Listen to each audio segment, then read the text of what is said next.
അങ്ങനെയാണെങ്കിൽ ഈ മുജാഹിദിന്റെ മുത്തപ്പന്മാര് മുഴുവനും നരകത്തിലാണ്. കാരണം എന്താണ്? അവരുടെ പഴയകാല നേതാക്കന്മാർ ഇതിന്റെ വിരോധികളായിരുന്നില്ല. ഞാൻ വായിക്കുന്നത് മുജാഹിദ് പ്രസ്ഥാനത്തിന്റെ 4ാം വാർഷിക യോഗത്തിൽ സമർപ്പിക്കപ്പെട്ട വർഷാന്ത റിപ്പോർട്ട്. ആ റിപ്പോർട്ടാണ് ഞാൻ വായിക്കുന്നത്. എന്നാണ് മദ്രസത്തുൽ ഇത്തിഹാദിയ ഹസ്രത്ത് മൗലവി അബ്ദുൽ ജബ്ബാർ സാഹിബ് അവർകൾ 1099 ഇടവം 2-ാമിന് തറക്കല്ലിട്ട പ്രസ്തുത മദ്രസയുടെ പണികൾ മുഴുവൻ തീരുകയും കഴിഞ്ഞ റബീഉൽ അവ്വൽ 12-ാമിന് മേപ്പടി മദ്രസ ഹാളിൽ വെച്ച് സംഘം വക മൗലിദ് കഴിക്കുകയും അന്നു തന്നെ മദ്രസയിൽ കുട്ടികളെ ചേർത്ത് പഠനം ആരംഭിക്കുകയും ചെയ്തു. മുജാഹിദിന്റെ 4ാം വാർഷിക റിപ്പോർട്ടിൽ അവര് മൗലിദ് കഴിച്ചു എന്നെഴുതിയിരിക്കുന്നു. അപ്പോൾ അന്നത്തെ മൗലവിമാർ എവിടെ പോകണം? ഞാൻ പറയുന്നില്ല.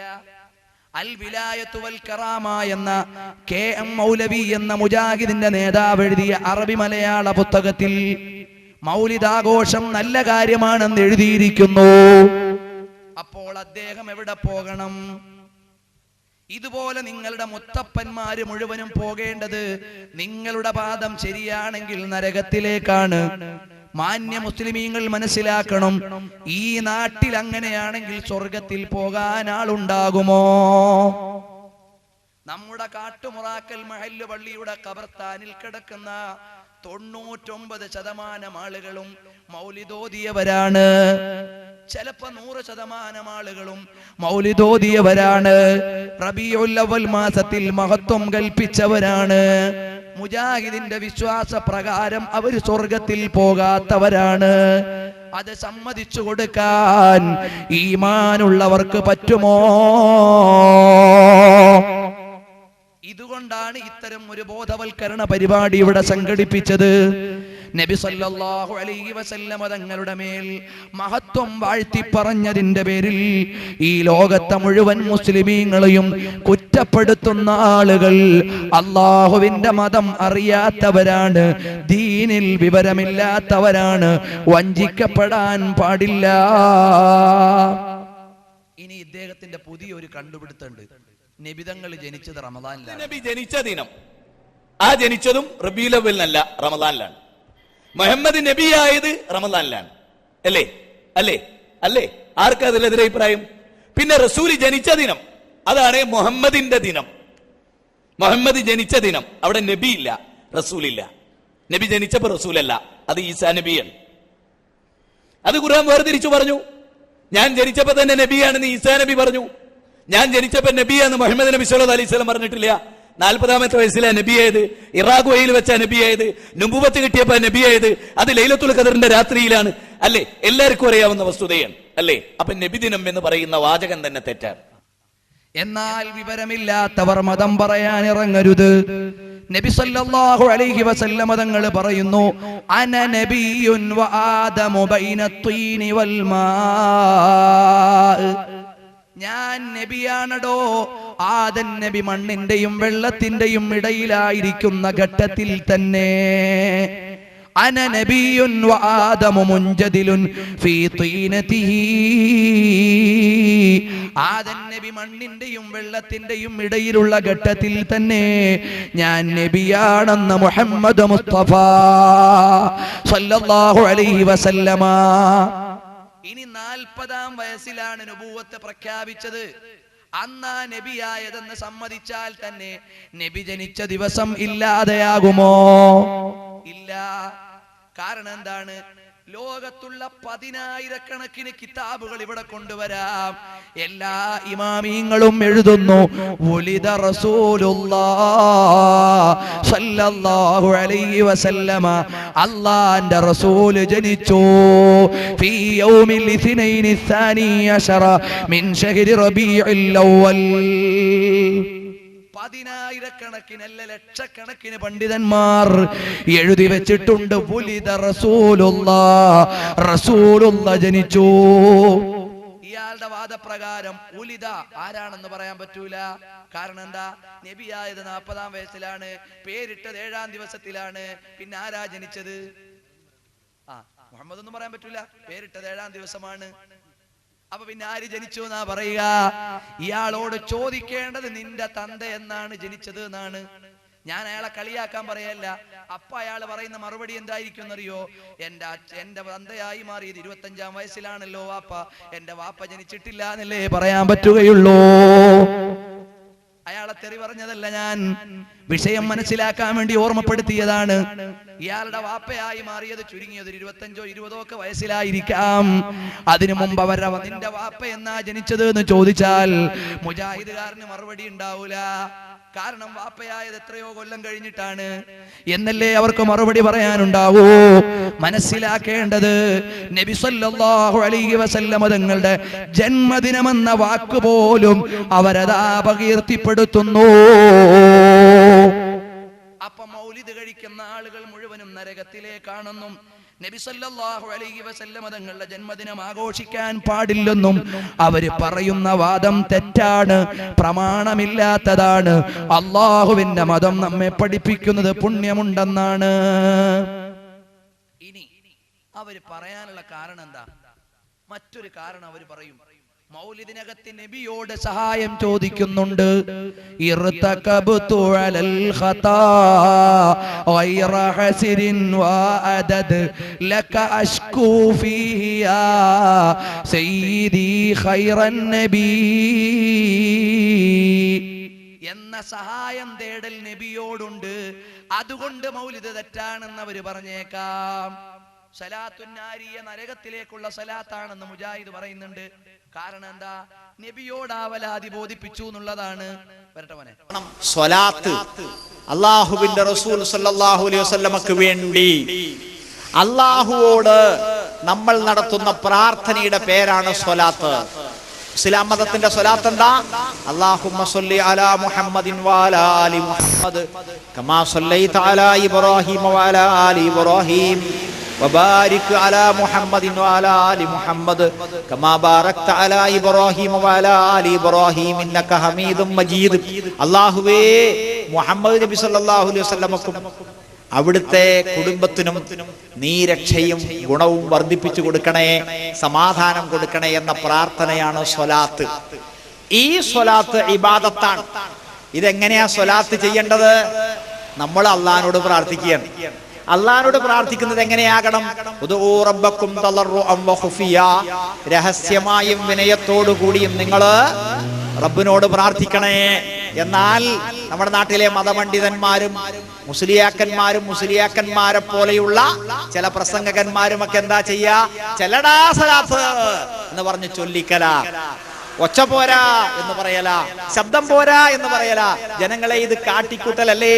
അള്ളാഹുവോട് രഹസ്യമായി വിനയത്തോടുകൂടി താഴ്മയോടുകൂടി നടത്തേണ്ടതാണ് പ്രാർത്ഥന. സ്വലാത്തിന്റെ അർത്ഥം എന്താണെന്ന് അറിയാത്തത് കൊണ്ടാണ്, സ്വലാത്തിന്റെ ആശയം എന്താണെന്ന് അറിയാത്തത് കൊണ്ടാണ് നാരിയ സ്വലാത്ത് ഉണ്ടായത്.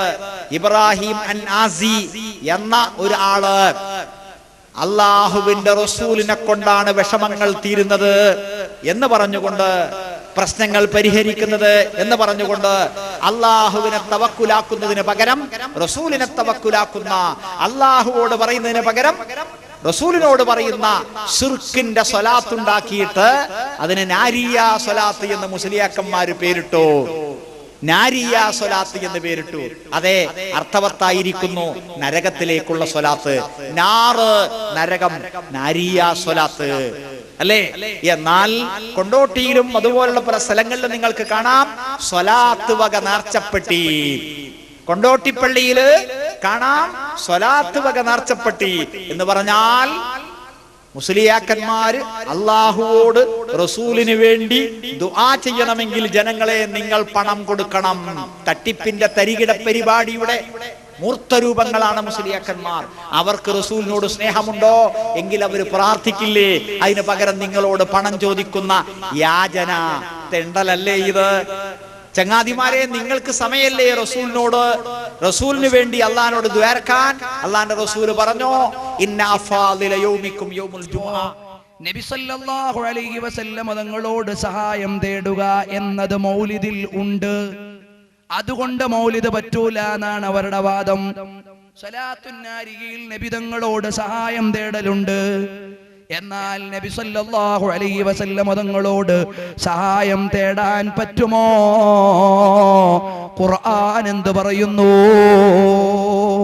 സൂറത്തുൻ നിസാ 64-ാമത്തെ ആയത്തിൽ അല്ലാഹു തആല ഓർമ്മപ്പെടുത്തുന്നു, അല്ലാഹുവിന്റെ ഹബീബ് സല്ലല്ലാഹു അലൈഹി വസല്ലം തങ്ങളുടെ മഹത്വം.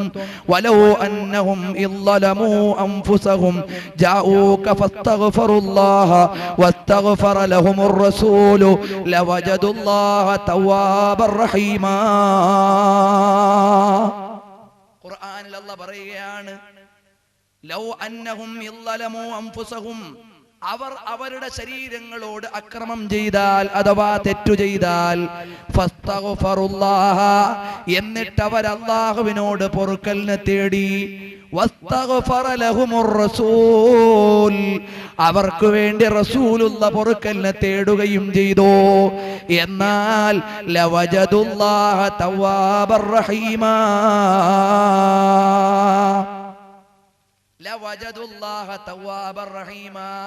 അല്ലാഹുവിനെ തൗബ സ്വീകരിക്കുന്നവനായും കാരുണ്യവാനായും എത്തിക്കുന്നതാണ്. ഇത് വിശദീകരിച്ചുകൊണ്ട് മുജാഹിദുകൾക്ക് കൂടി സ്വീകാര്യോഗ്യനായ ഇബ്നു കസീർ എഴുതുന്നത് കണ്ടോ? യുർഷിദു തആല, അല്ലാഹു തആല മാർഗദർശനം നൽകുന്നു, അൽ ഉസാത, പാപികളോട്, വൽ മുദ്നിബീന, തെറ്റു ചെയ്തവരോട്, ഇദാ വഖഅ മിൻഹുമുൽ ഖതഉ വൽ ഇസ്യാൻ, അവരിൽ നിന്ന് തെറ്റോ പിഴവോ സംഭവിച്ചാൽ, അയ്യതു ഇലർ റസൂൽ, അവര് റസൂലിന്റെ അടുക്കലേക്ക് വരാൻ. റസൂൽ എന്ന് പറയുന്നത് ജീവിച്ചിരിക്കുമ്പോ മാത്രമല്ല, വഫാത്തിന് ശേഷവും റസൂല് തന്നെ. നബി തങ്ങൾ ജീവിച്ചിരിക്കുമ്പോൾ ലാ ഇലാഹ ഇല്ലല്ലാഹ് മുഹമ്മദുർ റസൂലുള്ളാഹ് എന്നാണ് പറയേണ്ടത്. ഇന്ന് പറയേണ്ടത് മുഹമ്മദ് നബി റസൂലായിരുന്നു എന്നല്ല, റസൂലുള്ളാഹ് തന്നെയാണ്. അപ്പൊ ആ റസൂലിന്റെ അടുക്കലേക്ക് വന്നാൽ ഫയസ്തഗ്ഫിറുല്ലാഹ ഇൻദഹു, അല്ലാഹുവിന്റെ റസൂലിന്റെ അടുക്കൽ വെച്ച് അവർ അല്ലാഹുവിനോട് പൊറുക്കലിനെ തേടിയാൽ, വയസ്അലൂഹു അൻ യസ്തഗ്ഫിറ ലഹും, എന്നിട്ട് അവർ അല്ലാഹുവിന്റെ റസൂലിനോട് അവർക്ക് വേണ്ടി പൊറുക്കലിനെ തേടാൻ ആവശ്യപ്പെടുകയും ചെയ്താൽ, ഫഇന്നഹും ഇദാ ഫഅലൂ ദാലിക, അവരങ്ങനെ പ്രവർത്തിച്ചാൽ, താബല്ലാഹു അലൈഹിം, അല്ലാഹു അവർക്ക് പുറത്തു കൊടുക്കുന്നതാണ്, വറഹിമഹും, കാരുണ്യം നൽകുന്നതാണ്, വഗഫറ ലഹും, അവർക്ക് വിടുതി ചെയ്തു കൊടുക്കുന്നതാണ് എന്ന് പരിശുദ്ധമായ ഖുർആൻ പഠിപ്പിക്കുന്നു. ഈ ആയത്ത് വിശദീകരിച്ചുകൊണ്ട് ഇമാം ഫഖറുദ്ദീൻ റാസി തങ്ങൾ തഫ്സീറുൽ കബീറിൽ പറയുകയാണ്, വലം യഖുൽ ഫസ്തഗ്ഫർത ലഹും, നബിയേ, പരിശുദ്ധമായ ഖുർആനിൽ അല്ലാഹു തആല പറഞ്ഞത് എന്താണ്? വലൗ അന്നഹും മിസ്തലമു അൻഫുസഹും, അവർ തെറ്റു ചെയ്തിട്ട് ജാഊക, തങ്ങളുടെ അടുക്കൽ വന്നിട്ട്, ഫസ്തഗ്ഫിറുല്ലാഹ, അല്ലാഹുവിനോട് പൊറുക്കലിനെ തേടിയിട്ട്, വസ്തഗ്ഫറത ലഹും, തങ്ങൾ അവർക്ക് വേണ്ടി പൊറുക്കലിനെ തേടിയാൽ എന്ന് പറയുന്നതിന് പകരം വസ്തഗ്ഫറ ലഹുമുർ റസൂലു എന്ന പദം കൊണ്ടുവന്നത് ഇജ്ലാലൽ ലിർറസൂൽ, നബി തങ്ങളുടെ പദവി കാണിക്കാനാണ്, അലൈഹി സ്വലാത്തു വസ്സലാം. എന്നിട്ട് പറയുകയാണ്, വഅന്നഹും ഇദാ ജാഊഹു, അങ്ങനെ അവര് തെറ്റു ചെയ്ത ആളുകൾ നബി തങ്ങളുടെ അടുക്കലേക്ക് വന്നാൽ, ഫഖദ് ജാഊ, അവര് വന്നിരിക്കുന്നത്, മൻ ഖസ്സഹുല്ലാഹു ബിരിസാലതിഹി, അല്ലാഹു തആല റിസാലത്ത് കൊണ്ട് ആദരിച്ചവരുടെ അടുക്കലേക്കാണ്, വഅക്റമഹു ബിവഹീഹി, വഹീ കൊണ്ട് ബഹുമാനിച്ചവരുടെ അടുക്കലേക്കാണ്, വജഅലഹു സഫീറൻ ബൈനഹു വബൈന ഖൽഖിഹി, അല്ലാഹുവിന്റെയും അവന്റെ സൃഷ്ടികളുടെയും ഇടയിൽ ദൂതനായി നിശ്ചയിച്ചവരുടെ അടുക്കലേക്കാണ്. വമൻ കാന കദാലിക, അങ്ങനെയുള്ള മഹത്വമുള്ള ഒരാളുണ്ടായാൽ, ഫഇന്നല്ലാഹ ലാ യറുദ്ദു ശഫാഅതഹു, അങ്ങനെയുള്ള നബിയുടെ ശുപാർശയെ അല്ലാഹ് തട്ടിക്കളയുന്നതല്ല. ഫകാനത്തിൽ ഫായിദതു ഫിൽ ഉദൂലി അൻ ലഫ്ദിൽ ഖിതാബി ഇലാ ലഫ്ദിൽ മുഗായബതി മാ ദകർനാഹു. അപ്പോ തങ്ങളോടുക്കൽ വന്ന് ഇസ്തിഗ്ഫാർ ചെയ്താൽ എന്നതിനു പകരം റസൂലുള്ള ഇസ്തിഗ്ഫാർ ചെയ്താൽ എന്ന പദം കൊണ്ടുവന്നതിന്റെ ആശയം ഇതാണെന്ന് ലോകപ്രസിദ്ധ ഖുർആൻ വ്യാഖ്യാതാവായ ഫഖറുദ്ദീൻ റാസി തങ്ങൾ മുജാഹിദുകൾ അവരുടെ ലേഖനത്തിൽ എഴുതിയിട്ടുണ്ട്. റാസി ഇമാം തങ്ങൾ മഹാനാണെന്ന്. അങ്ങനെയുള്ള റാസി ഇമാം തങ്ങൾ അവരുടെ ശബാബിൽ എഴുതിയിട്ടുണ്ട് റാസി ഇമാം തങ്ങൾ മഹാനാണെന്ന്. അങ്ങനെയുള്ള റാസി ഇമാം പറയുന്നു, നബി തങ്ങളുടെ അടുക്കൽ വന്ന് പൊറുക്കലിനെ തേടിയാൽ, നബി തങ്ങളോട് പൊറുക്കലിനെ തേടിയാൽ അല്ലാഹു തആല പുറത്തു കൊടുക്കുന്നതാണ്. പോരാ, ഇനിയും പിടിച്ചോ. ബഹുമാനപ്പെട്ട സയ്യിദു സമആനി റളിയല്ലാഹു അൻഹു. ആരാണ് സയ്യിദു സമആനി? ദക്കറൽ ഹാഫിദ്, 1,00,000-ൽ പരം ഹദീസ് മനപ്പാഠമാക്കിയ മഹാനാണ്. ദക്കറൽ ഹാഫിദ് അബൂ സഈദ് സമആനി റളിയല്ലാഹു അൻഹു. ഹാഫിദ് എന്ന പേര് ഒരാൾക്ക് കിട്ടണമെങ്കിൽ 1,00,000 ഹദീസ് മനപ്പാഠമാക്കണം. അങ്ങനെ മനപ്പാഠമാക്കിയ ഹാഫിദ് സമആനി തങ്ങൾ പറയുകയാണ്, അൻ അലി റളിയല്ലാഹു അൻഹു, നബി തങ്ങളുടെ പുതിയാപ്പളയായ അലി ഇബ്നു അബീ ത്വാലിബ് തങ്ങളിൽ നിന്ന് നിവേദനം. ഖാല, അവിടുന്ന് പറയുകയാണ്, ഖദിമ അലൈനാ അഅറാബിയുൻ, ഒരു അഅറാബി ഞങ്ങളുടെ അടുക്കലേക്ക് വന്നു. ആരാ പറയുന്നത്? അലി ഇബ്നു അബീ ത്വാലിബ് തങ്ങളാണ്. ആരാ നിവേദനം ചെയ്യുന്നത്? അവിടുന്ന് അതാ ഹിജറ 506-ൽ ജനിച്ച് 562-ൽ വഫാത്തായ ബഹുമാനപ്പെട്ട ഇമാം ഹാഫിദുസ് സമആനി തങ്ങളാണ്. ആരിൽ നിന്നാണ്? 4-ാമത്തെ ഖലീഫ അലി ഇബ്നു അബീ ത്വാലിബ് തങ്ങളിൽ നിന്നാണ്. ഖദിമ അലൈനാ അഅറാബിയുൻ, ഒരു അഅറാബി ഞങ്ങളുടെ അടുക്കലേക്ക് വന്നു. ബഅദമാ ദഫന്നാ റസൂലുള്ളാഹി സ്വല്ലല്ലാഹു അലൈഹി വസല്ലമ, നബി തങ്ങളെ ഞങ്ങൾ ഖബറടക്കിയതിന് ശേഷം ബിസലാസതി അയ്യാം, 3 ദിവസം കഴിഞ്ഞപ്പോ, നബി തങ്ങൾ വഫാത്തായി ഖബറടക്കിയിട്ട് 3 ദിവസം കഴിഞ്ഞതേ ഉള്ളൂ. ഒരു അഅറാബി വന്നു. ഫറമാ ബിനഫ്സിഹി അലാ ഖബറിൻ നബി സ്വല്ലല്ലാഹു അലൈഹി വസല്ലം, നബി തങ്ങളുടെ ഖബറിന്റെ അടുക്കലേക്ക് അങ്ങ് ചാഞ്ഞു. വഹസാ മിൻ തുറാബിഹി അലാ റഅസിഹി, മണ്ണ് വാരി തലയിലേക്ക് ഇട്ടു. കാരണം ഗ്രാമീണനായ അഅറാബിയാണ്. അയാൾ വന്ന് മണ്ണ് വാരി തലയിലേക്ക് ഇട്ടു. വഖാല യാ റസൂലല്ലാഹ്, എന്നിട്ട് വഫാത്തായ നബിയെ നേരിട്ട് വിളിക്കുന്നു. യാ റസൂലല്ലാഹ്, ഓ നബിയേ,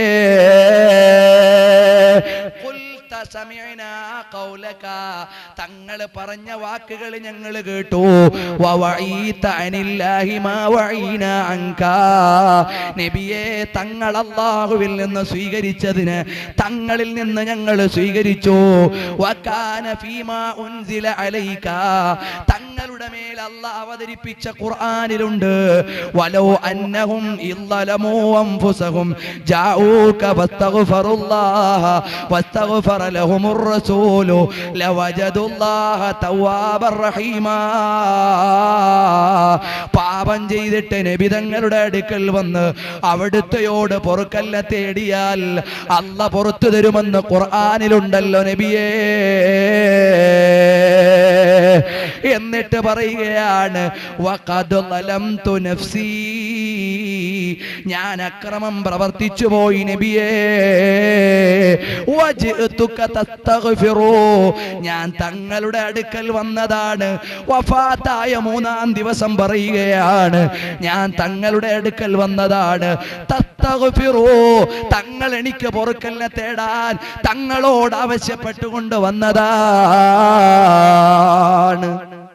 ആരാ പറഞ്ഞത്? എന്റെ വകയല്ല.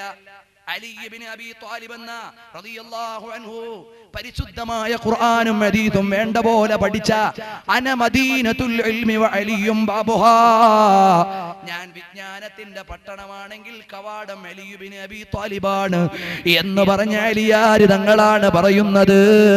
അവിടുന്നോ വജിഅതുക തസ്തഗ്ഫിറു, തങ്ങളെ തങ്ങളുടെ അടുക്കലേക്ക് വന്നത് തങ്ങൾ എനിക്ക് വേണ്ടി പൊറുക്കലിനെ തേടാനാണ്.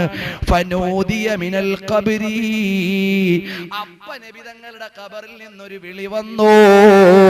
ഖദ് ഗഫറല്ലാഹു ലക, നിനക്കല്ലാഹ് പുറത്തു തന്നു മോനെ.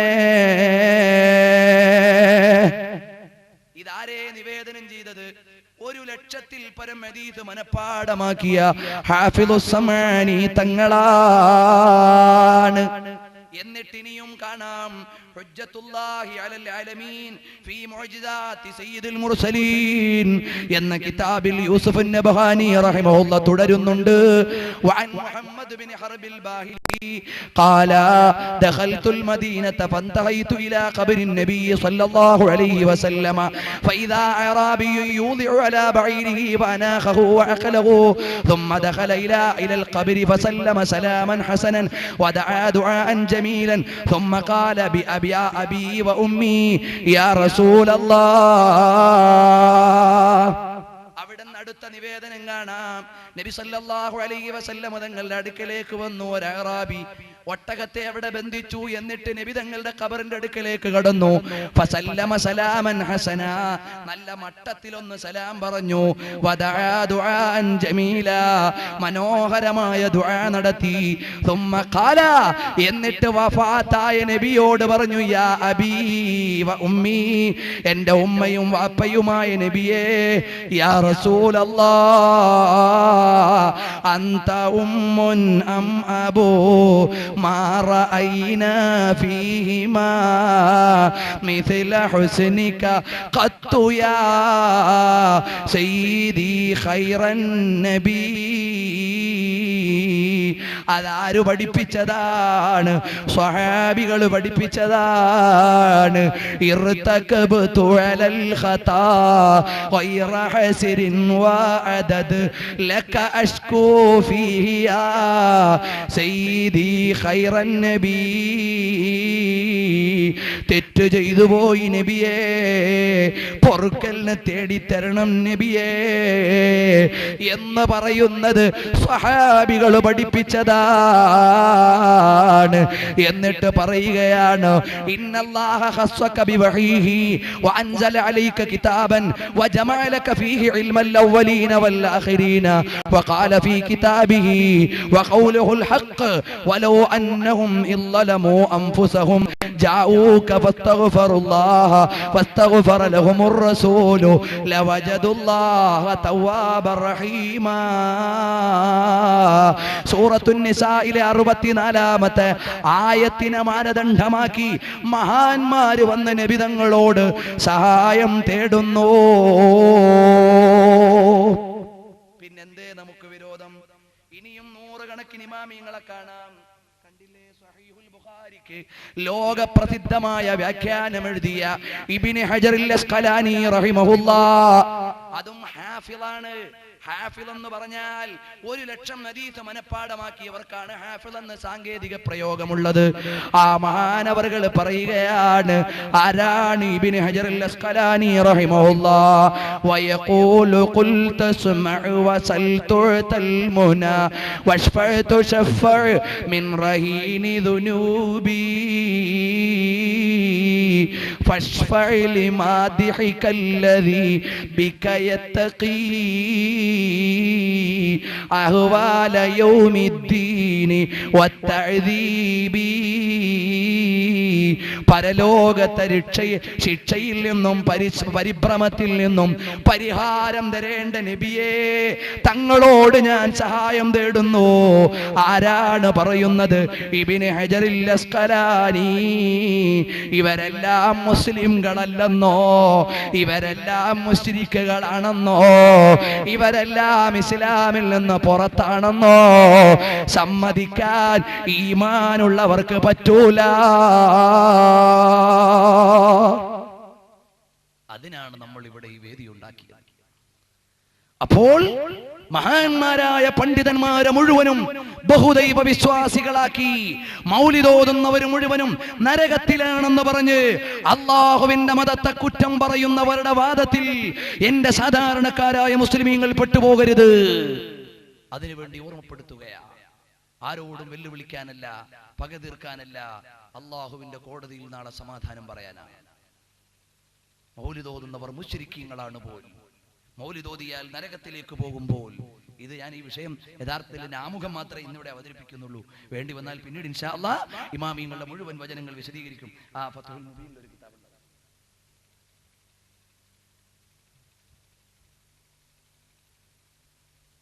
ഇനിയും കാണാം ഇമാമിങ്ങൾ നബി സല്ലല്ലാഹു അലൈഹി വസല്ലം തങ്ങൾ വഫാത്തായി. ആ വഫാത്തായ നബിയെ നേരിട്ട് വിളിച്ച വലിയ മഹാന്മാരിൽ ഒരാൾ ആരാണ് അറിയുമോ? ഹിജ്റ 150 വഫാത്തായ 84 ജനിച്ച ഇമാം അബൂ ഹനീഫ റളിയല്ലാഹു അൻഹു. സ്വഹാബിയെ കണ്ട മഹാനാണ്, സ്വഹാബികളെ കണ്ട മഹാനാണ്. 4 മദ്ഹബിന്റെ ഇമാമിയങ്ങളിൽ ഏറ്റവും പ്രായമുള്ളവരാണ്. എല്ലാ ഉലമാക്കളും അബൂ ഹനീഫ ഇമാം തങ്ങളുടെ കുടുംബക്കാരാണ്. അങ്ങനെയുള്ള അബൂ ഹനീഫ ഇമാം തങ്ങൾ പറയുന്നു, യാ മാലികി കുൻ ശാഫിഈ ഫീ ഫാഖതി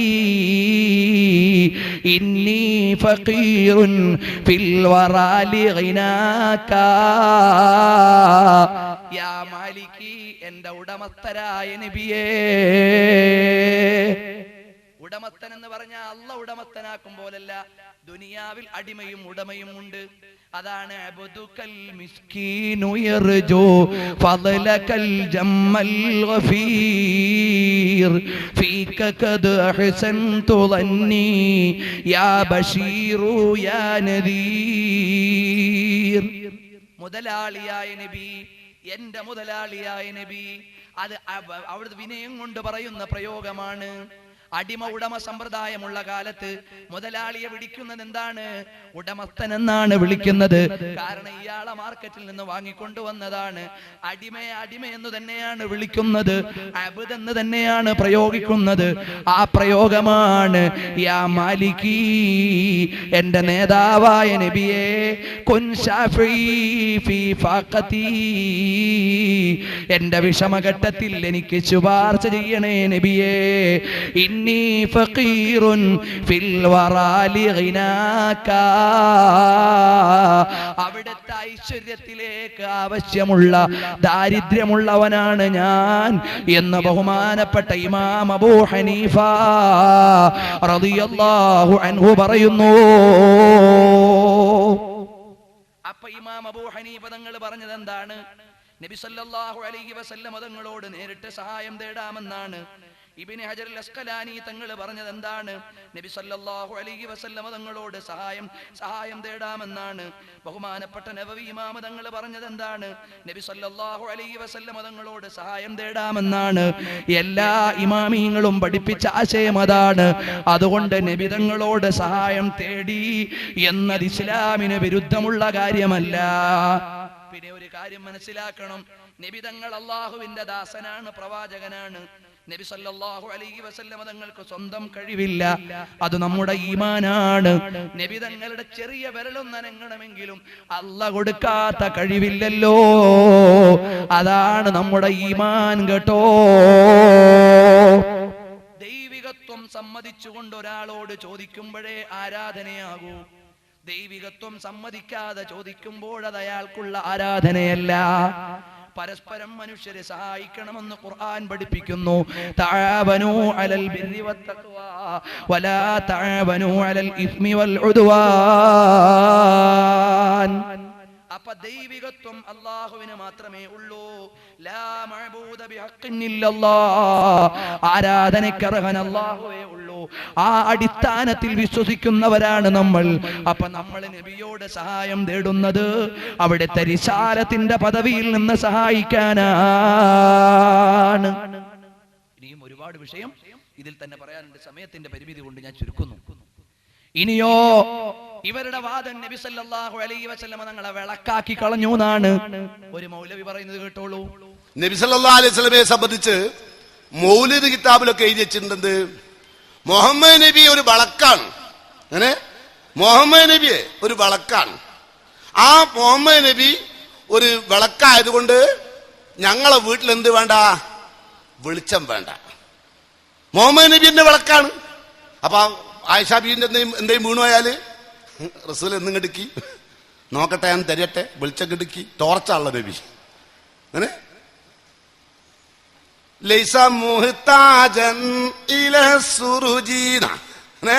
വിളക്കിന്റെ ആവശ്യമില്ല. മുഹമ്മദ് നബി വിളക്കാണ്. താങ്കൾ താമസിക്കുന്ന വീട് പ്രകാശത്തിന്റെ വിളക്കാണ്. അതുകൊണ്ട് ഇവിടെ സൂര്യന്റെ ആവശ്യമില്ല. അപ്പൊ എന്താ? ആ വിശ്വാസത്തിന്റെ പേരാശിന്റെ ആശയം അറിഞ്ഞുകൂടാതെ മൗലിദിന്റെ കിതാബിനെ കളിയാക്കുകയാണ് ചെയ്യുന്നത്. കാരണം എന്താ?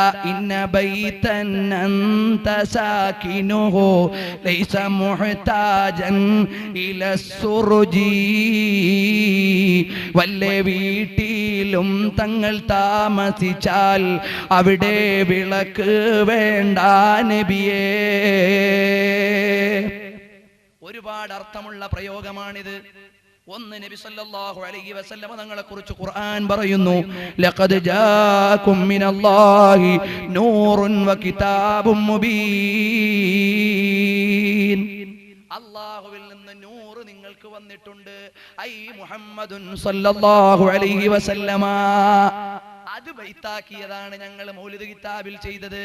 ഒന്നുകിൽ അല്ലെങ്കിലോ ആയിഷ ബീവി പറയുന്നു, നബി തങ്ങൾ ഇങ്ങോട്ട് കടന്നു വരുമ്പോ അവിടുത്തെ മുഖത്തിന്റെ പ്രസന്നത കൊണ്ട് ഞാൻ നിലത്ത് വീണ സൂചി എവിടുന്ന് കണ്ടെടുത്തിരുന്നു.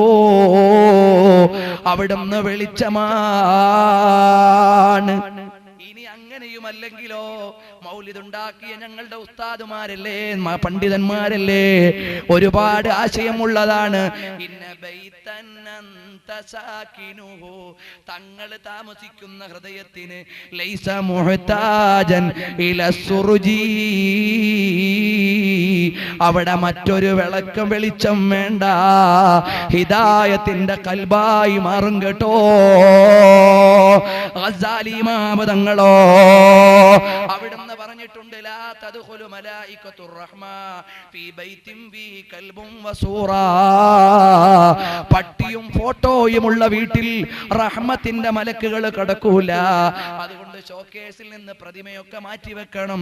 അത് കാളയാണെങ്കിലും അത് മനുഷ്യനാണെങ്കിലും ആനയാണെങ്കിലും പ്രതിമകൾ വെക്കാൻ പാടില്ല. അങ്ങനെയുള്ള വീട്ടിൽ റഹ്മത്തിന്റെ മലക്ക് കടക്കൂല. ഈ ഹദീസിനെ വിശദീകരിച്ചുകൊണ്ട് ഹുജ്ജത്തുൽ ഇസ്ലാം അബൂ ഹാമിദ് അൽ ഗസാലി തങ്ങൾ പറഞ്ഞു, ലാ തദ്ഖുലുൻ നൂറു ഫീ ഖൽബിൻ ഫീ ശഹവാതും വശുബ്ഹാത്ത്. തെറ്റായ വികലമായ വീക്ഷണങ്ങളോ തെറ്റായ ചിന്തകളോ ഉള്ള ഹൃദയത്തിലേക്ക് ഈമാനിന്റെ നൂറ് കടക്കൂല എന്നാണ് പറഞ്ഞതിന്റെ ആത്മീയ സാരമെന്ന് ഹുജ്ജത്തുൽ ഇസ്ലാം അബൂ ഹാമിദ് തങ്ങൾ പറയുന്നുണ്ട്. അതുപോലെ ഇന്ന ബൈതൻ അൻത സാകിനുഹു, തങ്ങളുള്ള കൽബിൽ വെളിച്ചമുള്ള കൽബാണ്, അവിടെ മറ്റൊരു വെളിച്ചം വേണ്ട. ആ അർത്ഥമുള്ള മൗലിദിന്റെ കിതാബിനെയാണ് പ്രിയപ്പെട്ടവരെ അവഹേളിക്കുന്നത്. ഒരു കാര്യം കൂടി നിങ്ങൾ മനസ്സിലാക്കണം. ഈ മങ്കൂസ് മൗലിദിനെ വിമർശിക്കുന്ന ആളുകളോട് ചോദിക്കണം, മോനെ ഈ മങ്കൂസ് മൗലിദ് ഉണ്ടാക്കിയത് ആരാണ്? മങ്കൂസ് മൗലിദ് ഉണ്ടാക്കിയത് ബഹുമാനപ്പെട്ട സൈനുദ്ദീൻ മഖ്ദൂം തങ്ങളാണ്. സൈനുദ്ദീൻ മഖ്ദൂം തങ്ങളാരാണ്? ലോക പ്രസിദ്ധ പണ്ഡിതനാണ്. മാത്രമല്ല ഫത്ഹുൽ മുഈൻ എന്ന വിശ്വപ്രസിദ്ധമായ കർമ്മശാസ്ത്ര ഗ്രന്ഥം എഴുതിയ ഇർഷാദുൽ ഇബാദ്, മുർഷിദുൽ തുല്ലാബ്, അദ്കിയാ തുടങ്ങിയുള്ള ഗ്രന്ഥങ്ങൾ എഴുതിയ മഹാന്മാരാണ് മഖ്ദൂമുകൾ. അവരാരെങ്കിലും ബഹുദൈവ വിശ്വാസത്തിന് വേണ്ടി കിതാബ് എഴുതുമോ? ഇസ്ലാം എന്ന് പുറത്തു പോകുന്ന കിതാബ് എഴുതുമോ? അവർ ഇസ്ലാം എന്ന് പുറത്തുപോയി എന്ന് പറയാൻ പറ്റുമോ? അവര് തെറ്റു ചെയ്തു എന്ന് പറഞ്ഞാൽ വേണമെങ്കിൽ നമുക്ക് ക്ഷമിച്ചു കൊടുക്കാം. അവരുടെ വീക്ഷണം ശരിയായില്ലെന്ന് പറഞ്ഞാൽ സമ്മതിച്ചു കൊടുക്കാം. പക്ഷേ അവര് മുസ്ലിങ്ങളല്ലെന്ന് പറഞ്ഞാൽ ലോക മുസ്ലിമീങ്ങൾ സമ്മതിക്കുമോ? ഇല്ല. അപ്പം കറ കളഞ്ഞ തൗഹീദിന്റെ ആളുകൾ, പണ്ഡിതന്മാരായ ആളുകൾ സാത്വികന്മാരായ ആളുകൾ, കറാഹത്ത് പോലും ചെയ്യാത്തവർ, അങ്ങനെയുള്ള മഹാന്മാരെഴുതിയ കിതാബാണ് മൗലിദിന്റെ കിതാബുകൾ കേട്ടോ. മൗലിദിന്റെ കിതാബുകൾ അവരെഴുതിയതാണ്. കുറെ മൗലിദ് എഴുതിയ മഹാന്മാരുണ്ട്. അബുൽ ഫറജ് ഇബ്നുൽ ജൗസി 6-ാം നൂറ്റാണ്ടിൽ ജീവിച്ച വിശ്വപ്രസിദ്ധനായ പണ്ഡിതനാണ്. ഇബ്നു ദഹിയ 7-ാം നൂറ്റാണ്ടിൽ ജീവിച്ച പ്രസിദ്ധനായ പണ്ഡിതനാണ്. ഇബ്നു കസീർ മുജാഹിദീങ്ങളുടെയും ജമാഅത്തെ ഇസ്ലാമിക്കാരുടെയും ഒക്കെ നേതാവായ ഇബ്നു തൈമിയ്യയുടെ ശിഷ്യനായ ഇബ്നു കസീർ മൗലിദ് കിതാബ് എഴുതിയിട്ടുണ്ട്. എന്ന് മാത്രമല്ല, മുഹമ്മദ് സാലിം എന്ന വിശ്വപ്രസിദ്ധനായ പണ്ഡിതൻ അതിനൊരു വ്യാഖ്യാനവും എഴുതിയിട്ടുണ്ട്. അവർ ഇസ്ലാം എന്ന് പുറത്തുപോയവരാണോ? ഇബ്നു അബ്ദുറഹ്മാനുൽ മിസ്രി മൗലിദ് കിതാബ് എഴുതിയിട്ടുണ്ട്. ഇമാം സഖാവി മൗലിദ് കിതാബ് എഴുതിയിട്ടുണ്ട്. അലി സൈനുൽ ആബിദീൻ സുമൂദി മൗലിദ് കിതാബ് എഴുതിയിട്ടുണ്ട്. അലി ഇബ്നു മുഹമ്മദ് ഷൈബാനി അവിടുന്ന് മൗലിദ് കിതാബ് എഴുതിയിട്ടുണ്ട്. മാത്രമല്ല, അലി ഇബ്നു മുഹമ്മദ് ഷൈബാനി തങ്ങൾ 100 തവണ സഹീഹുൽ ബുഖാരി ഓതി തീർത്ത മഹാനാണ്. 100 തവണ സഹീഹുൽ ബുഖാരി ഓതി തീർത്ത മഹാനായ സയ്യിദു ഷൈബാനി റഹിമഹുല്ലാഹ് മൗലിദ് കിതാബിന്റെ രചയിതാവാണ്. 1,00,000 ഹദീസ് മനഃപ്പാഠമാക്കിയ ഇബ്നു ഹജറുൽ അസ്ഖലാനി തങ്ങൾ മൗലിദ് കിതാബ് എഴുതിയ മഹാനാണ്. അവരൊക്കെ മുശ്രിക്കീങ്ങളാകുമോ? അവർ ഇസ്ലാം എന്ന് പുറത്തുപോയവരാണോ? ഇതൊന്നും അറിയാത്ത സാധാരണക്കാരെ നബിതങ്ങൾ മൗലിദ് ഓതിയോ? നബിതങ്ങൾ മങ്കൂസ് മൗലിദ് ഓതിയോ? നബിതങ്ങൾ എന്തായാലും മങ്കൂസ് മൗലിദ് ഓതൂല. മങ്കൂസ് മൗലിദ് എത്രയോ നൂറ്റാണ്ട് കഴിഞ്ഞുണ്ടാക്കിയ കിതാബാ. അങ്ങനെയാണെങ്കിൽ നബിതങ്ങൾ സഹീഹുൽ ബുഖാരി ഓതിയോ? ഇല്ല. ഏതെങ്കിലും സ്വഹാബി സഹീഹുൽ ബുഖാരി ഓതിയിട്ടുണ്ടോ? ഇല്ല. ഇമാം ബുഖാരി തങ്ങൾ സ്വഹാബികളുടെ കാലം കഴിഞ്ഞു ജനിച്ച മഹാനാണ്. ആ മഹാൻ ഉണ്ടാക്കിയ കിതാബാണ് സഹീഹുൽ ബുഖാരി. അതൊരൊറ്റ സ്വഹാബിയും ഓതിയിട്ടില്ല, നബിതങ്ങൾ ഓതിയിട്ടില്ല. അതുകൊണ്ട് അത് ഇസ്ലാമിൽ പെട്ടില്ല എന്ന് പറയാൻ പറ്റുമോ? പറ്റില്ല. അപ്പോൾ ബാലിശമായ വാദങ്ങളെ കൊണ്ട് ഒരു സമുദായത്തെ ശിർക്കിലേക്ക് അഥവാ ബഹുദൈവാരാധനയിലേക്ക് തള്ളിക്കളയുക എന്ന വിനോദമാണ് ഈ പുത്തൻ പ്രസ്ഥാനക്കാർ വെച്ചു പുലർത്തുന്നത്. കേവലം അവരെവിടെ കൈകെട്ടി എന്നുള്ളതല്ല നമ്മുടെ തർക്കം. മരിച്ച വീട്ടിൽ ഖുർആൻ ഓതിയില്ല എന്നുള്ളതല്ല അവിടെ തർക്കം. അടിസ്ഥാന തർക്കം ഇവിടെയുള്ള മുസ്ലിമീങ്ങൾ മുശ്രിക്കീങ്ങളാണ്, ബഹുദൈവ വിശ്വാസികളാണ് എന്ന് അവർ വിശ്വസിക്കുന്നു. ആ വിശ്വാസം തെറ്റാണ്. ബഹുദൈവ വിശ്വാസികളാണെന്ന് അവർ തള്ളുന്നു. മാത്രമല്ല, നബി സല്ലല്ലാഹു അലൈഹി വസല്ലമ തങ്ങളെ മഹബ്ബത്ത് വെച്ചതിന്റെ പേരിൽ, അവിടുത്തെയുടെ പ്രകീർത്തനം ആലപിച്ചതിന്റെ പേരിൽ മുസ്ലിം ലോകത്തെ മുഴുവനും അവര് തള്ളുന്നു.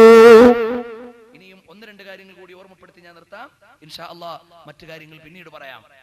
എന്നിട്ട് ഇവര് സാധാരണ പറയും, വിദേശ രാജ്യത്തൊന്നും മൗലിദില്ലല്ലോ, മക്കത്ത് മൗലിദുണ്ടോ, മദീനത്ത് മൗലിദുണ്ടോ, അറബ് രാജ്യത്ത് മൗലിദുണ്ടോ, നബിതങ്ങൾ ജീവിച്ച നാട്ടിൽ മൗലിദില്ലല്ലോ എന്നൊരു വാദം സാധാരണക്കാരെ പഴപ്പിക്കാൻ വേണ്ടി പറയാറുണ്ട്. പറയട്ടെ. മുഹമ്മദ് നബി സല്ലല്ലാഹു അലൈഹി വസല്ലമ ജനിച്ചു വളർന്ന നാട്ടിൽ, അദ്ദേഹത്തിന്റെ പ്രബോധന പ്രവർത്തനങ്ങൾ കണ്ടു വളർന്ന നാട്ടിൽ, അതിന്റെ പിൻഗാമികളായ ആളുകൾ ജീവിച്ചിരിക്കുന്ന നാട്ടിൽ അവർക്ക് റബീഉൽ അവ്വൽ 12 എന്ന് പറഞ്ഞാൽ റബീഉൽ അവ്വൽ 11 എന്തായിരുന്നു, റബീഉൽ അവ്വൽ 13 എങ്ങനെയായിരുന്നു, അതേപോലെ തന്നെയാണ് അവരുടെ മുമ്പിൽ 12. പ്രത്യേകിച്ച് അന്ന് അവിടെ ഒരു ആഘോഷമോ നമ്മുടെ നാട്ടിൽ കാണിക്കുന്ന ഒരു കോലാഹലമോ ഇല്ല. ഏതായാലും അറബ് രാജ്യത്ത് മൗലിദില്ല എന്ന് പറഞ്ഞു പറ്റിക്കാറുണ്ട്. ഇവിടെ എനിക്ക് പറയാനുള്ളത്, അള്ളാഹുവിന്റെ തൗഫീഖ് കൊണ്ട് സൗദി അറേബ്യയിലും UAE-യിലും ഖത്തറിലും മലേഷ്യയിലും സിംഗപ്പൂരിലും പോലെയുള്ള രാജ്യങ്ങളിലെല്ലാം മൗലിദിന്റെ മജ്ലിസിൽ സാധുവായ ഞാൻ തന്നെ നേരിട്ട് പങ്കെടുക്കാൻ അവസരം ലഭിച്ചിട്ടുണ്ട്. ഒരുപാട് വിദേശ രാജ്യങ്ങളിൽ മഹാന്മാരായ പണ്ഡിതന്മാരുടെ സാന്നിധ്യത്തിൽ മൗലിദിന്റെ മജ്ലിസിൽ ഞാൻ പങ്കെടുത്തിട്ടുണ്ട്. അതിനു പുറമെ UAE-യിലെ ഭരണാധികാരി Zayed bin Sultan Al Nahyan മൗലിദ് ഓതുന്നത് നിങ്ങൾക്ക് കാണാം.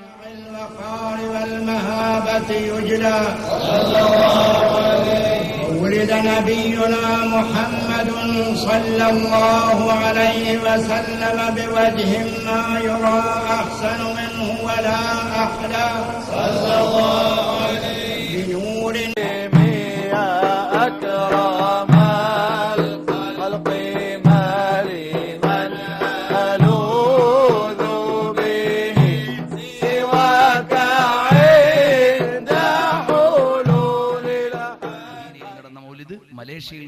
മൗലിദ്, അതെല്ലാം നമ്മുടെ കയ്യിൽ സൂക്ഷിപ്പുണ്ട്. അവിടെയെല്ലാം നബി സല്ലല്ലാഹു അലൈഹി വസല്ലം തങ്ങളുടെ പേരിൽ റബീഉൽ അവ്വലിലും അല്ലാത്തപ്പോഴും മൗലിദ് നടക്കുന്നു. മദീനയിൽ എല്ലാ ആഴ്ചയും മൗലിദ് നടക്കുന്ന സ്ഥലമുണ്ട്. മക്കയിൽ എല്ലാ ദിവസവും മൗലിദുണ്ട്. എന്ന് പറഞ്ഞാൽ ഓരോ മഹാന്മാരുടെ വീട്ടിൽ ആഴ്ചയിൽ ഓരോ ദിവസം വീതം പ്രസിദ്ധരായ മഹാന്മാരുടെ ഒക്കെ വീട്ടിലുണ്ട്. സയ്യിദ് മുഹമ്മദ് അലവിൽ മാലിക്കി അൽ മക്കി പരിശുദ്ധമായ ഹറം പള്ളിയിലെ ബാബുസലാമിന്റെ അടുക്കൽ ഇരുന്ന് ദർസ് നടത്തിയിരുന്ന പണ്ഡിതനാണ്. അദ്ദേഹത്തിന്റെ കുടുംബം മുഴുവനും അങ്ങനെ, വാപ്പയും ഉപ്പാപ്പമാരും മുഴുവനും അവിടുത്തെ മുദരിസുമാരായിരുന്നു. അവരുടെ വീട്ടിൽ നടക്കുന്നുണ്ട് മൗലിദ് എല്ലാ ആഴ്ചയും. സയ്യിദ് ജമലുല്ലൈൽ എന്ന് പറയുന്ന സാദാത്യങ്ങളുടെ കുടുംബം അവിടെയുണ്ട്. അവിടെ മൗലിദ് നടക്കുന്നുണ്ട്.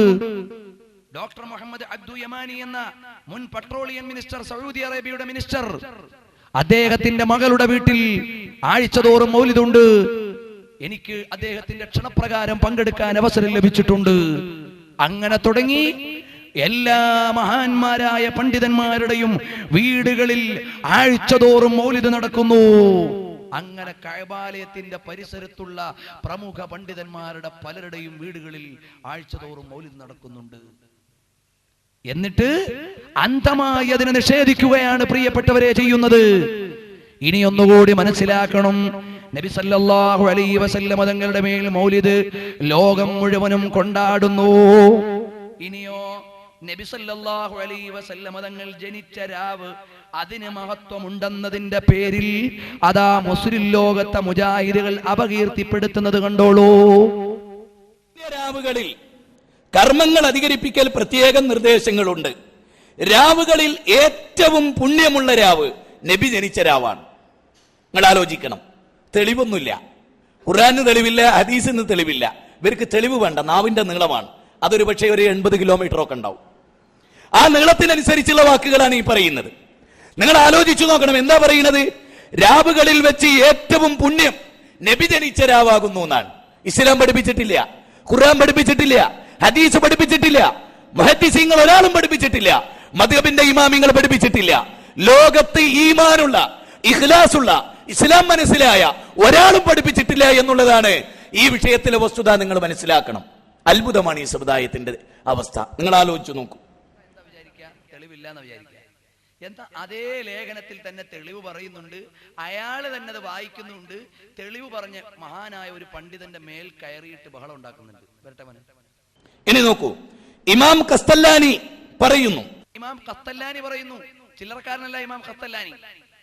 ഖസ്തല്ലാനി ഇമാം എന്ന് പറഞ്ഞാൽ സഹീഹുൽ ബുഖാരി എന്ന ലോകപ്രസിദ്ധ ഹദീസ് ഗ്രന്ഥത്തിന് വ്യാഖ്യാനം എഴുതിയ, സഹീഹു മുസ്ലിമിന് വ്യാഖ്യാനം എഴുതിയ മഹാനായ പണ്ഡിതൻ പ്രമാണങ്ങളുടെ അടിസ്ഥാനത്തിൽ പറയാണ് നബി ജനിച്ച രാവിന്റെ മഹത്വമുണ്ട് എന്ന്. അത് വായിച്ചിട്ട് അയാൾ ആ ഇമാമിനെ കുറിച്ച് പറയുന്ന ചീത്ത നബി സല്ലല്ലാഹു അലൈഹി വസല്ലം ജനിച്ച രാത്രിയാണല്ലോ നാം പറയുന്നത്. അപ്പോൾ ലൈലത്തുൽ ഖദറിനാണോ നബി ജനിച്ച രാത്രിക്കാണോ കൂടുതൽ പുണ്യമുള്ളത് എന്ന് നീ ചോദിച്ചാൽ 3 കാരണങ്ങൾ കൊണ്ട് ലൈലത്തുൽ ഖദറിനേക്കാൾ ശ്രേഷ്ഠത നബി ജനിച്ച രാത്രിക്കാണെന്ന് ഞാൻ മറുപടി പറയും. കണ്ടോ, ധിക്കാരിയായ ഒരു മനുഷ്യൻ, ധിക്കാരിയായ ഒരു മനുഷ്യൻ, ഖുർആൻ പഠിക്കാത്ത ഒരു മനുഷ്യൻ. ധിക്കാരിയായ മനുഷ്യൻ ആരാ? ഇമാം ഖസ്തല്ലാനി. ധിക്കാരിയായ മനുഷ്യൻ എന്ന് പറഞ്ഞത് ആരെ കുറിച്ചാ? ഇമാം ഖസ്തല്ലാനി റഹിമഹുല്ലാ എന്ന ലോകപ്രസിദ്ധ പണ്ഡിതനെ കുറിച്ച്.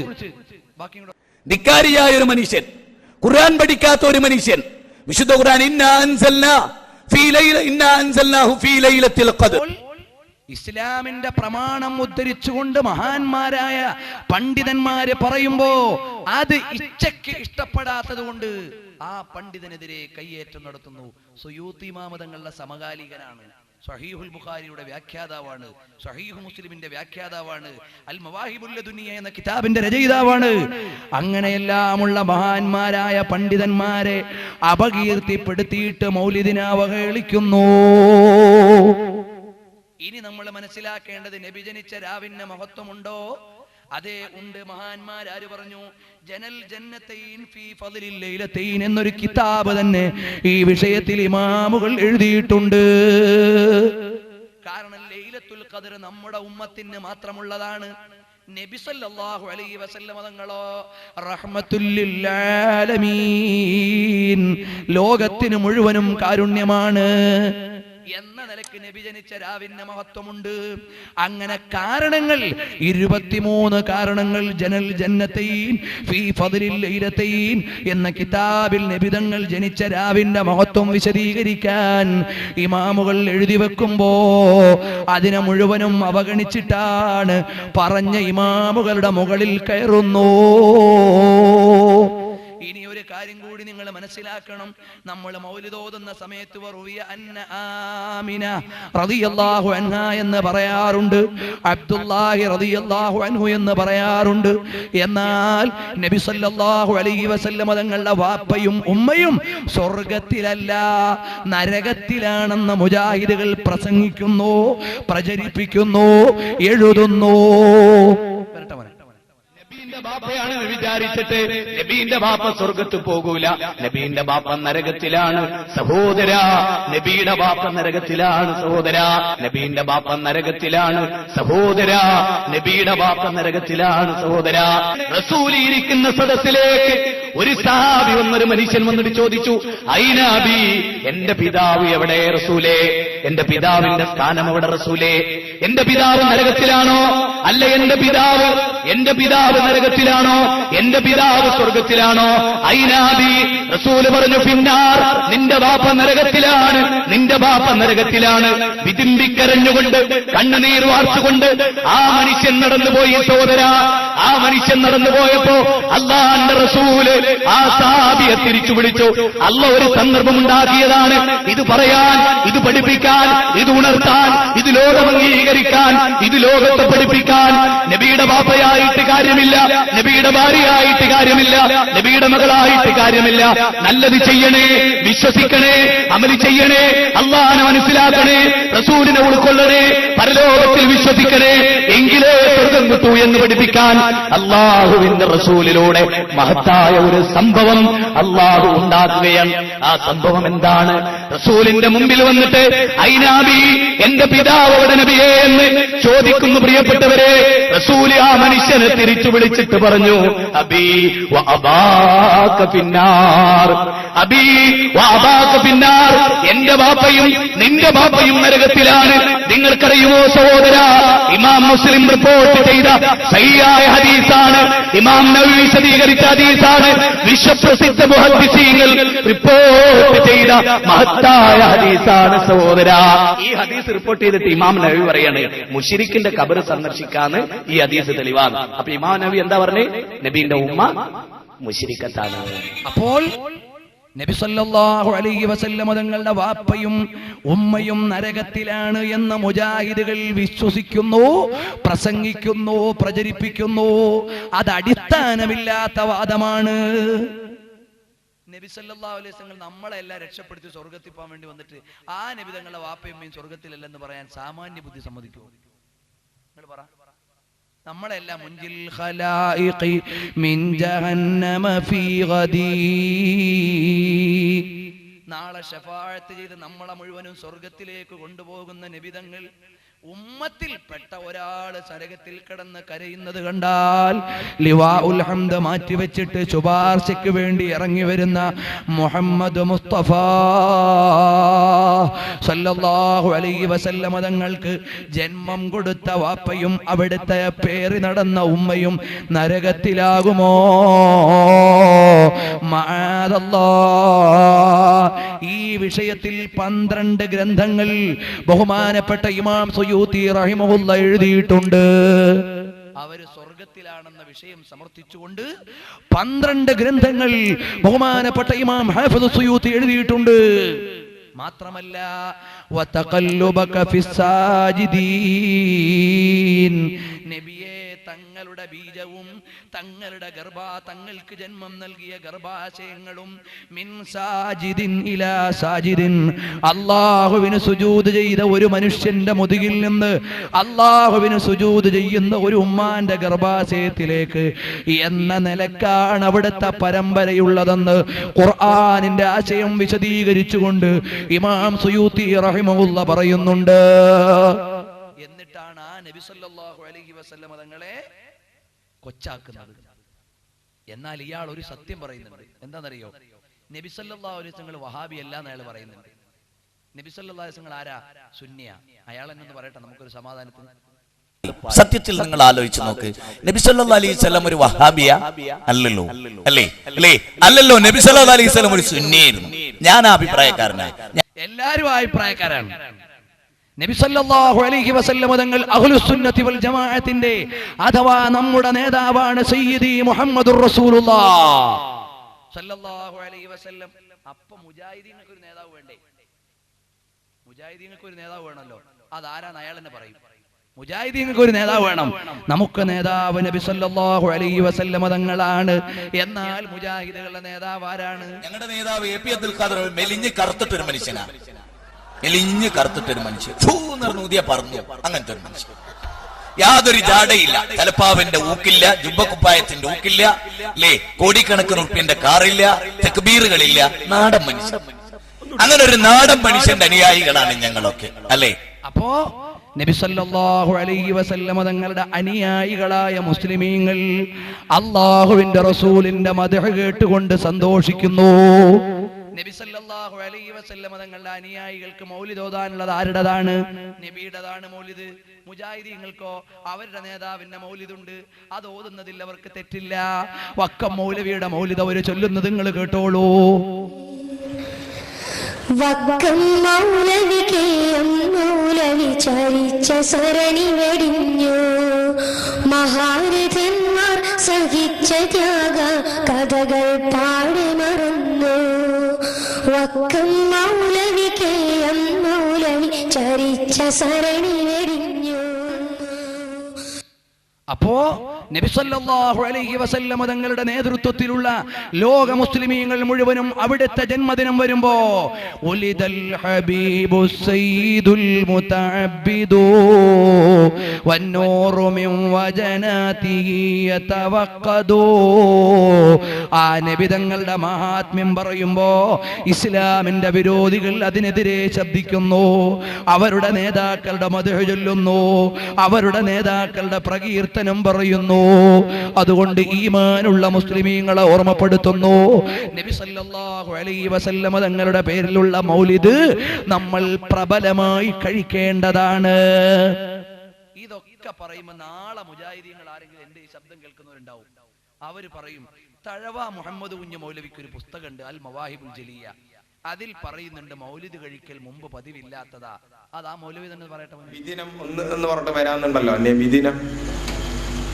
ഒരുപാട് വിശദീകരിക്കാനൊന്നും സമയമില്ല, ഏകദേശം മടുത്ത്, എനിക്കും മടുത്ത്, നിങ്ങൾക്കും മടുത്ത്. റസൂലുള്ളാഹിന്റെ കാലത്ത് നബിദിനില്ലായിരുന്നു. നമ്മൾ വെറുതെ അങ്ങ് പറയും, നിങ്ങൾ അങ്ങനെ എന്തെല്ലോ പറയുന്നത്. പ്രിയപ്പെട്ടവരെ, റസൂലുള്ളാഹിന്റെ കാലത്തില്ല എന്ന് നമ്മളല്ല പറയുന്നത്, സഹാബത്തിന്റെ കാലത്തില്ല എന്ന് നമ്മളല്ല പറയുന്നത്, തബഅത്താബഈകളുടെ കാലത്തില്ല എന്ന് നമ്മൾ മാത്രമല്ല പറയുന്നത്, ഇവര് പോലും അംഗീകരിക്കുന്ന താഴ അല്ലെ, എല്ലാരും കേട്ടല്ലേ? മൗലിദ് കഴിക്കല് മുമ്പ് പതിവില്ലാത്തതാ, അത് ഹിജ്റ 300 ശേഷം വന്നതാ എന്നും സഹാബി പറഞ്ഞതായി കാണുന്നതാ, അത് ഹലവി 1-ാം ഭാഗമിൽ നോക്കേണ്ടതാ.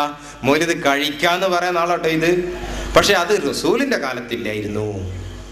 അവർക്ക് ഇത് കേട്ടാൽ ബഹുമാനപ്പെട്ട തഴവ ഉസ്താദ് മൗലിദിനെ എതിർത്തയാളാണ് എന്ന് വരുത്തി തീർക്കാനാണ് ആ മവാഹിബുൽ ജലിയാണിത്. അവരെന്ത് ചെയ്തു? ഇതിന്റെ ആദ്യ ഭാഗം മാത്രം വായിച്ചിട്ട് ബാക്കിയും കട്ടുകളഞ്ഞു. ഫുള്ള് നമ്മൾ വായിക്കും ഇൻഷാ അല്ലാഹ്. മൗലിദ് കഴിക്കൽ മുമ്പ് പതിവില്ലാത്തതാ, അത് ഹിജ്റ 300 ശേഷം വന്നതാ എന്നും സഹാബി പറഞ്ഞതായി കാണുന്നതാ, അത് ഹലബി 1-ാം ഭാഗമിൽ നോക്കേണ്ടതാ. ഇത് പറഞ്ഞിട്ട് ബഹുമാനപ്പെട്ട തഴവ ഉസ്താദ് പറയുന്നത് എന്താണ്?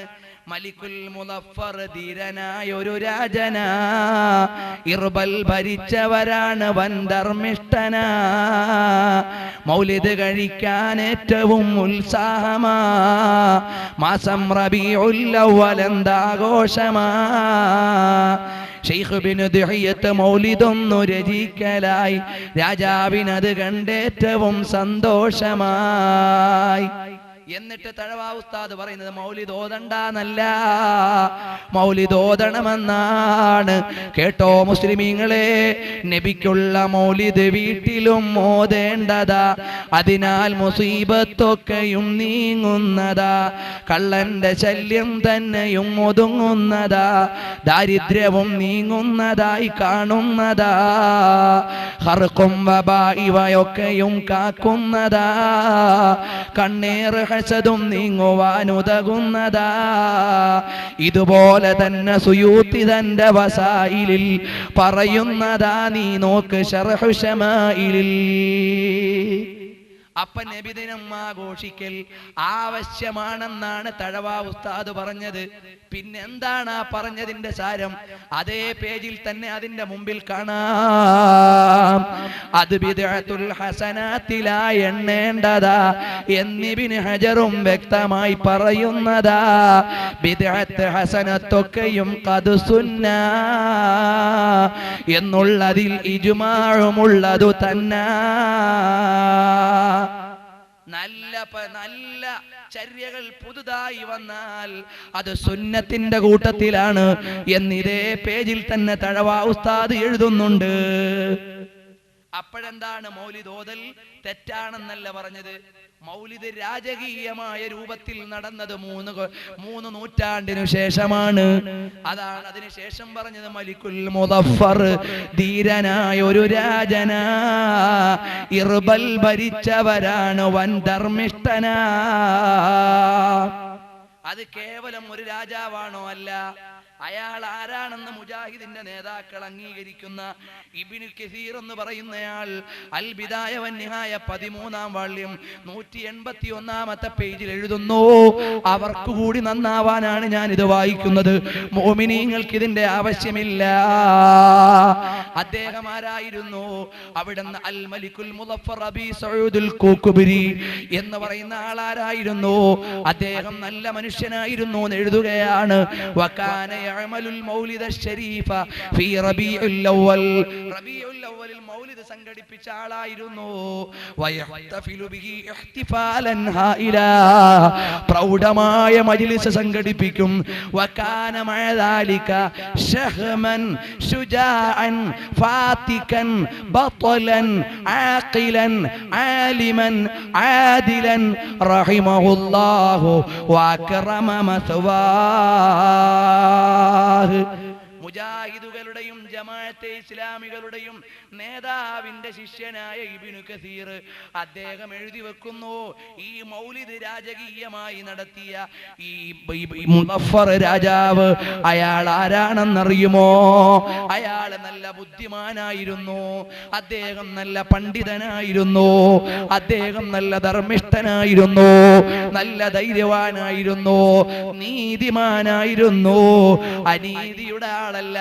ഏറ്റവും വലിയ അനീതിയാണ് ശിർക്ക്. ഇന്ന ശിർക ലദുൽമുൻ അദീം. അത് ചെയ്തയാളെ ആദിൽ എന്ന് പറയുമോ, നീതിമാൻ എന്ന് പറയുമോ? പറയൂല. അപ്പൊ രാജകീയമായ മൗലിദ് ആദ്യം നടത്തിയ ആളായിരുന്നു. അത് പറയാനുള്ള കാരണം എന്താണ്? ബഹുമാനപ്പെട്ട മുദഫർ രാജാവിന്റെ മൗലിദിന്റെ വലിപ്പം അതാ കണ്ടോളൂ. ഖുർആൻ പറയുന്നു, വകുല്ലൻ, അല്ലയോ ഹബീബായ നബിയേ, എന്തിനാണ് തങ്ങൾക്ക് നമ്മുടെ അയ്യൂബ് നബിയുടെ സംഭവം പറഞ്ഞു തന്നു, ഈസാ നബിയുടെ സംഭവം പറഞ്ഞു തന്നു. ഖുല്ലൻ നഖുസ്സു അലൈക മിൻ അംബാഇർ റുസുലി മാ നുസബ്ബിത ബിഹി ഫുആദക.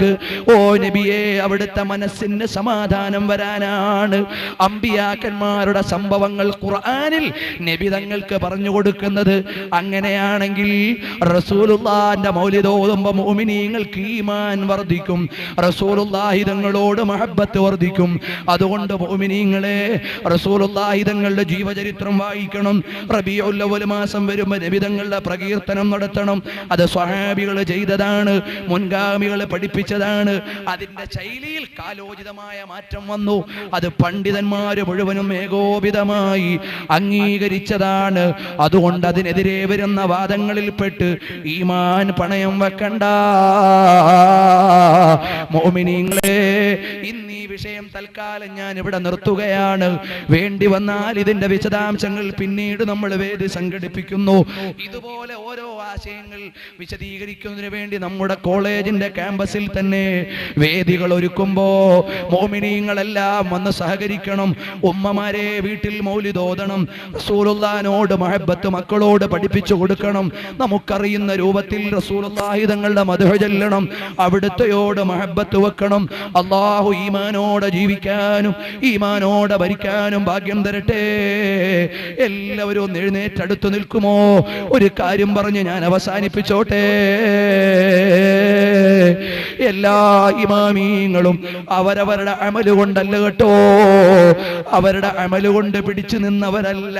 വലാ തസദ്ദഖ്നാ വലാ സല്ലൈനാ, ഞങ്ങൾ നിസ്കരിച്ച നിസ്കാരമുണ്ട്, ഞങ്ങൾ ചെയ്ത നോമ്പുണ്ടെന്ന സമാധാനത്തിലല്ല.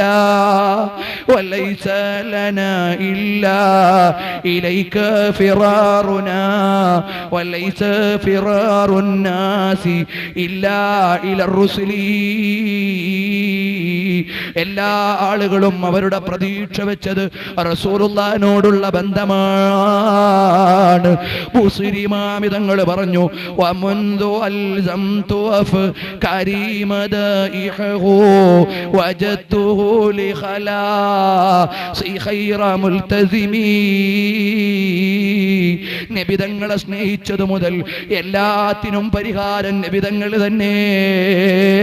ഫഇന്നലി ദിമ്മതൻ മിൻഹു ബിതസ്മിയതി മുഹമ്മദൻ വഹുവ ഔ ഫൽ ഖൽഖി ബിദിമമി.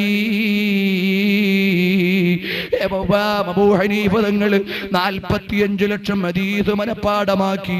പക്ഷേ നബിതങ്ങളോട് ചെന്ന് അവലാതി പറഞ്ഞു. ഷാഫി ഇമാം തങ്ങൾ 45 ലക്ഷം ഹദീസ് മനപ്പാഠമാക്കി. 7-ാം വയസ്സിൽ ഖുർആൻ മനപ്പാഠമാക്കി. 10-ാം വയസ്സിൽ മുവത്ത മനപ്പാഠമാക്കി. ലോകപ്രസിദ്ധ പണ്ഡിതനായി മാറി. അവസാനം നബിതങ്ങളോട് അഭയം തേടുന്നു.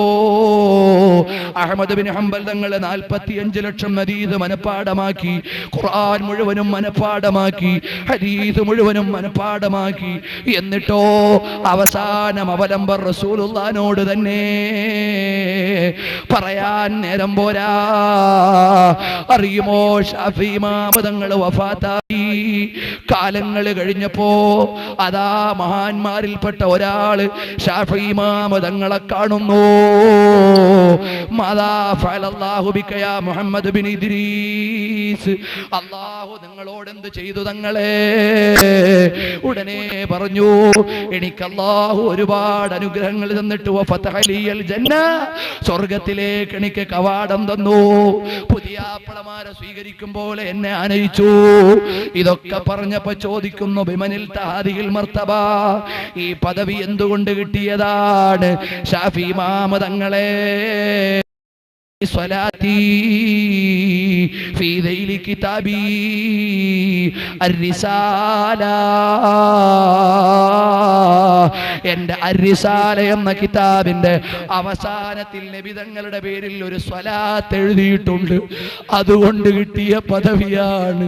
മദ്ഹബിന്റെ ക്രോഡീകരണം കൊണ്ട് കിട്ടിയെന്നല്ല, ഇൽമു കൊണ്ട് കിട്ടിയെന്നല്ല, ഇബാദത്ത് കൊണ്ട് കിട്ടിയെന്നല്ല, റസൂലുള്ളാഹിനോട് സ്വലാത്ത് എഴുതിയത് കൊണ്ട് കിട്ടിപ്പോയി.